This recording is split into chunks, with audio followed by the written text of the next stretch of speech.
Job chapter 33. But please, Job, hear my speech, and listen to all my words.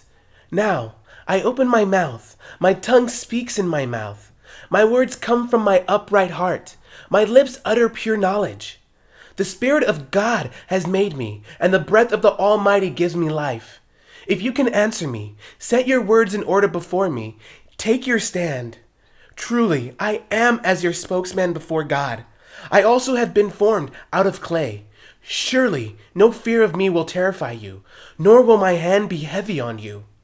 Surely you have spoken in my hearing, and I have heard the sound of your words, saying, I am pure, without transgression, and I am innocent, and there is no iniquity in me. Yet he finds occasions against me. He counts me as his enemy. He puts my feet in the stocks. He watches all my paths.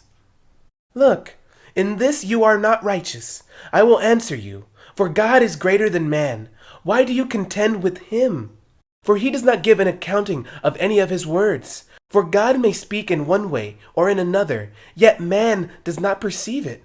In a dream, in a vision of the night, when deep sleep falls upon men while slumbering on their beds, then he opens the ears of men and seals their instruction. In order to turn man from his deed and conceal pride from man, he keeps back his soul from the pit and his life from perishing by the sword. Man is also chastened with pain on his bed, and with strong pain in many of his bones, so that his life abhors bread, and his soul succulent food. His flesh wastes away from sight, and his bones stick out which once were not seen. Yes, his soul draws near the pit, and his life to the executioners.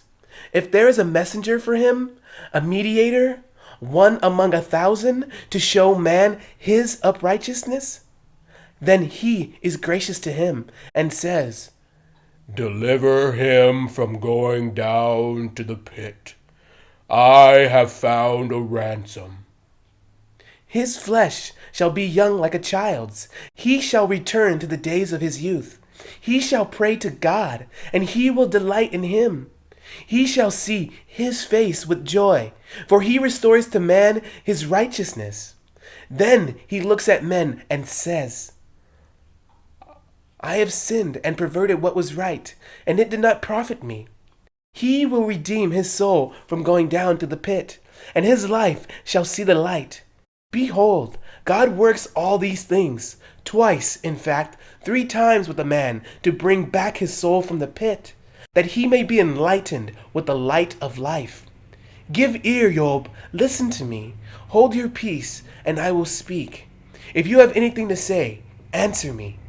Speak, for I desire to justify you. If not, listen to me. Hold your peace, and I will teach you wisdom. Job chapter 34. Elihu further answered and said, Hear my words, you wise men. Give ear to me, you who have knowledge. For the ear tests words, as the palate tastes food. Let us choose justice for ourselves. Let us know among ourselves what is good. For Job has said, I am righteous, but God has taken away my justice. Should I lie concerning my right? My wound is incurable, though I am without transgression. What man is like Job, who drinks scorn like water, who goes in company with the workers of iniquity, and walks with wicked men? For he has said, It profits a man nothing that he should delight in God. Therefore listen to me, you men of understanding. Far be it from God to do wickedness, and from the Almighty to commit iniquity. For he repays man according to his work, and makes man to find a reward according to his way. Surely God will never do wickedly, nor will the Almighty pervert justice. Who gave him charge over the earth? Or who appointed him over the whole world? If he should set his heart on it, if he should gather to himself his spirit and his breath, all flesh would perish together, and man would return to dust. If you have understanding, hear this. Listen to the sound of my words. Should one who hates justice govern? Will you condemn him who is most just? Is it fitting to say to a king, 'You are worthless,' and to nobles, 'You are wicked'? Yet he is not partial to princes, nor does he regard the rich more than the poor. For they are all the works of his hands. In a moment they die, in the middle of the night. The people are shaken and pass away. The mighty are taken away without a hand. For his eyes are on the ways of man, and he sees all his steps. There is no darkness nor shadow of death where the workers of iniquity may hide themselves. For he need not further consider a man, that he should go before God in judgment. He breaks in pieces mighty men without iniquity, and sets others in their place. Therefore he knows their works. He overthrows them in the night, and they are crushed.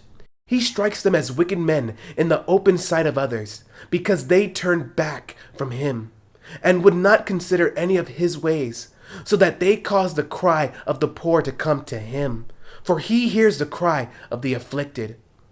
When he gives quietness, who then can make trouble? And when he hides his face, who then can see him? Whether it is against a nation or a man alone, that the hypocrite should not reign, lest the people be ensnared. For has anyone said to God, I have borne chastening, and I will offend no more? Teach me what I do not see. If I have done iniquity, I will do no more. Should he repay it according to your terms, just because you disavow it? You must choose, and not I. Therefore speak what you know. Men of understanding say to me, wise men who listen to me. Job speaks without knowledge. His words are without wisdom. Oh, that Job were tried to the utmost, because his answers are like those of wicked men. For he adds rebellion to his sin. He claps his hands among us, and multiplies his words against God.